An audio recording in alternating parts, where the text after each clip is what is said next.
Transformar o Brasil em um país de leitores. Foi com esse objetivo que as comissões de Educação e de Constituição e Justiça do Senado aprovaram o projeto de autoria do senador José Sarney, que prevê a criação do Fundo Nacional Pro Leitura. Saiba mais informações sobre essa proposta na reportagem de Andréia Amorim.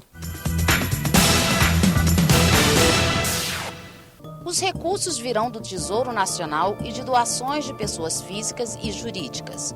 O dinheiro vai ser investido em vários projetos de estímulo à leitura, entre eles a criação e ampliação de bibliotecas, preservação e recuperação de acervos literários, treinamento de pessoal, edição e publicação de livros, programas de mediação de leitura.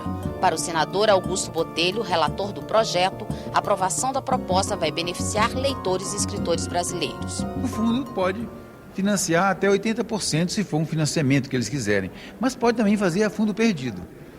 É importante que vai haver mais livros com maior acesso às pessoas. Nós temos mais de 1.000 municípios brasileiros, se não me engano, são 1.160 e poucos municípios que não têm biblioteca. É uma coisa séria isso aí. Como é que a pessoa vai estudar se não tem uma biblioteca para estudar? O escritor cearense João Bosco, autor de dezenas de livros e um incentivador do cordel no Brasil, acredita que o projeto vai dar mais visibilidade à literatura brasileira. A principal característica do fundo, ou o principal benefício, é a democratização. Então, ela vai ser a democratização do acesso ao livro.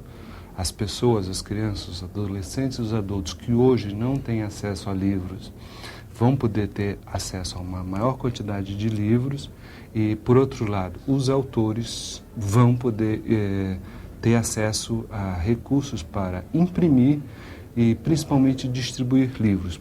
Para se beneficiar do fundo, interessados devem encaminhar projetos ao Ministério da Cultura, órgão também responsável pelo Plano Nacional do Livro e Leitura. A aprovação vai depender da análise de um conselho, formado por profissionais envolvidos com a produção de livros e representantes do governo. O dia que no Brasil todo brasileiro conseguir ler 10, 20 livros por ano, nós vamos ser um país com certeza muito mais igual, muito melhor, com melhor distribuição de riqueza, com mais rigor na escolha das pessoas que vão dirigir o país, porque as pessoas terão mais conhecimento e serão mais críticas e terão mais capacidade de escolher os que têm mais compromisso com elas. Quando o assunto é cultura popular, contada e desenhada em livros e histórias em quadrinhos, o nome de Jô Oliveira, um dos mais talentosos ilustradores da literatura infantil brasileira, ganha destaque. Consagrado e premiado no Brasil e em vários países do mundo, Jô Oliveira, pernambucano de Itamaracá, reproduz com requinte um universo de figuras que vão povoar o imaginário infantil.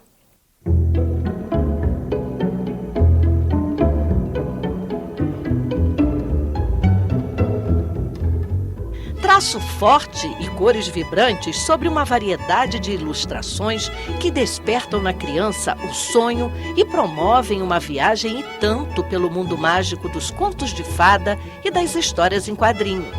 É com esse espírito que o artista pernambucano Jô Oliveira ilustra centenas de livros infantis. O talento é a herança da avó. Minha avó era a única pessoa que eu conheço da família que desenhava, e ela desenhava coisas assim bem bonitas, bem simples também, do dia a dia, e isso me empolgou muito desde criança. Aí até que eu tive a oportunidade de ir para o Rio de Janeiro, que eu sou de Pernambuco, e fui para o Rio de Janeiro, e no Rio de Janeiro eu entrei na Escola Nacional de Belas Artes. E estudei 2 anos e pouco, no 3º ano resolvi então que eu deveria ir para o exterior. Eu consegui a bolsa de estudos e fui para a Hungria, onde fiquei 6 anos. As ilustrações de Jô Oliveira não se restringem a narrativas da literatura infantil. Na verdade, o artista tem o poder de ampliar a comunicação entre os leitores de todas as faixas etárias e de vários lugares do mundo. E com estilo próprio, dedicado à arte popular, ao folclore, à dança, Jô contempla e agrada ao público com suas ilustrações que aguçam a curiosidade e o imaginário popular. A ilustração não é apenas uma decoração que decora, não é uma imagem que apenas decora o texto. A ilustração é outro tipo de leitura, é uma leitura paralela que pode estar totalmente conectada com o texto, mas pode ter outros tipos de leituras que ajudam a história. Por exemplo, num livro infantil, jamais um escritor descreve como é um quarto, por exemplo, de uma criança, de um personagem. Quem tem que fazer o quarto é o ilustrador, que tem que colocar os brinquedos, que tem que colocar as cores da parede, o que é que está pendurado, se tem ou não computador, se a criança é bagunceira ou não. Essas coisas escapa do leitor porque ele não tem espaço para descrever. Então vamos ilustrar isso que você acabou de falar. Você está ilustrando exatamente, você fez a ilustração de um livro que vai ser publicado daqui a pouco. Esse livro é o seguinte, é do João Bosco, aqui de Brasília, e chama-se A Rabeca do Seu Chico Joana. E a editora me manda aqui o livro já composto, né, como se fosse a página aberta, 4 e 5, e cabe a mim, então, ler o texto e tentar fazer a ilustração. Esse aqui está falando sobre de onde veio o personagem que é o tocador de viola. O que é que eu fiz? Ele me mandou aqui, o texto já está aqui, a editora, uma pessoa que é o design gráfico, fez a composição de onde vai entrar o texto, então, eu fiz o esboço baseado, e aqui a arte final. A arte final foi desenhada com nanquim, depois pincel e depois colorido com tinta aquarela e lápis de cor. Você vê que aqui é uma ilustração que tem um certo toque surrealista, que a parte de baixo é dia e a parte de cima é noite.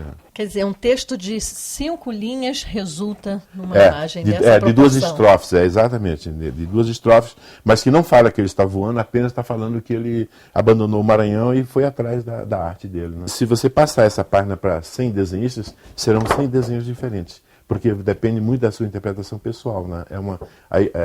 É a pura criatividade, ou seja, você faz conforme você acha que deve ser feito. Aqui não diz como deve ser feito. Né? Então o trabalho do ilustrador é esse, complementar e acrescentar e dar uma visão pessoal. É um intérprete, uma pessoa que tenta traduzir em imagem aquilo que está lendo, mas ele traduz a sua maneira de ver. Outra pessoa traduziria de outra maneira. Seria sempre um livro diferente para cada ilustrador. Esse trabalho fomos atrás de uma pessoa que é amiga do Bosco e fotografamos ele tocando a rabeca, porque o tocar rabeca é complicado. E o próprio Bosco me emprestou aqui, tá vendo, a rabeca, para que eu pudesse desenhar mais ou menos parecido, né? Não ficasse uma coisa absurda. São mais de 40 anos dedicados à arte da ilustração. Jô perdeu a conta do número de histórias e personagens que ganharam vida a partir de seus desenhos fortes e expressivos. Esse aqui é um projeto feito pelo pessoal lá do Ceará e do Rio Grande do Norte, Campo Cascudo. Eu fiz todas as capas né? Esse daqui eu fiz agora, inclusive, eu fiz por esse mesmo autor aqui. É uma história antiga, mas ele reescreveu a história. E o Ariovaldo fez a história em cordel, como está aqui, esse daqui, e eu transformei a história em quadrinhos. Foi um trabalho muito grande, foram 58 páginas de história em quadrinhos, que durou alguns meses. Bom, aqui também cordel, né? Um cordel mais colorido que eu fiz para um amigo meu, Marcelo Canudos. Esse aqui é um grande cordelista, o Varnesi. Ele é baiano, mora em São Paulo. E eu fiz a capa colorida para o editor de São Paulo, que tradicionalmente publica os cordéis mais para ser consumido na cidade. Né? Aí aqui eu tenho esse livro, está lançado na França, sobre os cangaceiros. Esse livro nunca foi publicado no Brasil. Você é muito voltado para a história de cordel mesmo. É, porque eu sou nordestino, né? E ultimamente eu tenho procurado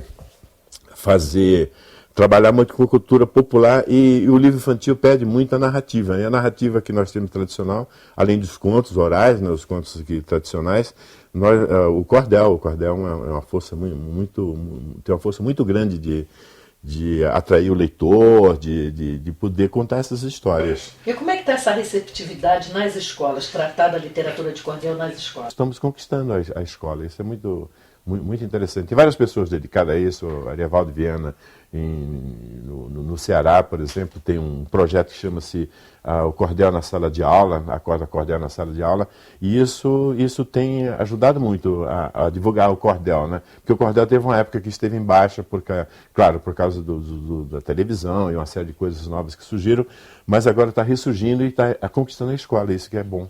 Isso para a criança absorver a cultura popular, essa linguagem é bem adequada? É muito adequada, porque é o seguinte, é uma linguagem rimada. E quando você lê um poema, uma narração rimada é muito mais interessante. Pode ser declamada, pode ser teatralizada, enfim, é muito atraente e não só isso, facilita muito a compreensão e até decorar. Eu tenho poemas que eu decorei quando era criança.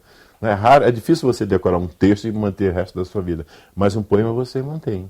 Que interessante. Você poderia citar algum trecho de um poema para a gente agora? Você me pegou. Não, tem o Pavão Misterioso, né? Que eu vou contar a história do Pavão Misterioso, que levantou o voo da Grécia com um rapaz corajoso raptando uma princesa, filha de um conde orgulhoso. Essa é a primeira estrofe do Pavão Misterioso que eu decorei quando era criança, né? E tive a felicidade de ilustrar recentemente.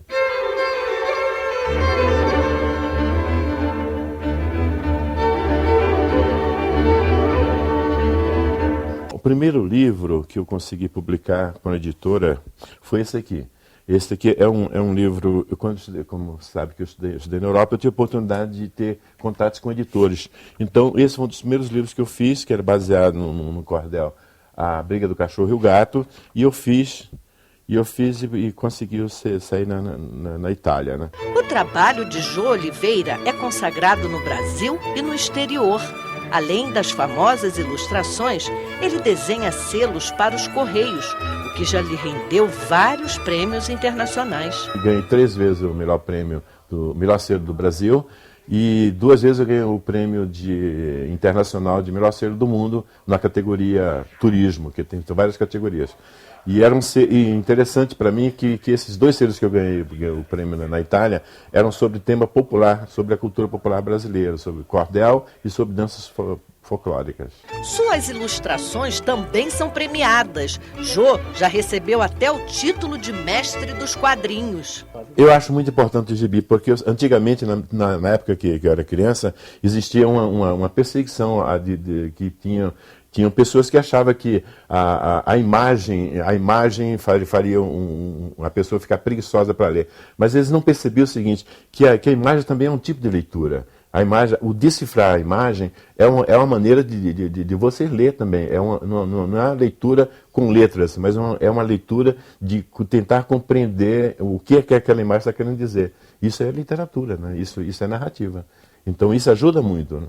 Eu acho, por exemplo, que o quadrinho tem um papel muito importante no desenvolver do interesse, no despertar do interesse da criança pela leitura, porque facilita a compreensão e essa compreensão é que faz com que a pessoa se torne um leitor, porque através da compreensão você vai então tendo o desejo de ler mais coisas.